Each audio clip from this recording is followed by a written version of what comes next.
Today, 250 developers are gathered here in San Francisco for the AI Builder Lab, a hands-on competition where developers are moving beyond chatbots to build production-ready AI systems. Being introduced to these users helps show them how to properly enable them. By partnering with AWS, we're able to show to developers the power of using Coder to help enable their AI workflows. So I think what's really fun about these events is we get to interact with the developers in person and really shake their hands and understand the projects that they're working on.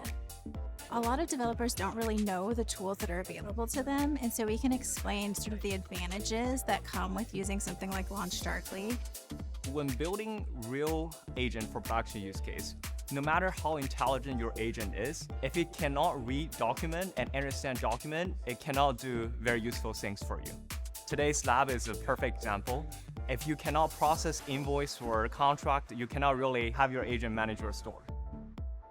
The one thing I want everyone to remember as a developer in this rapidly changing AI world is that they're not alone. Patience, curiosity, adventure, everybody's in it at the same time.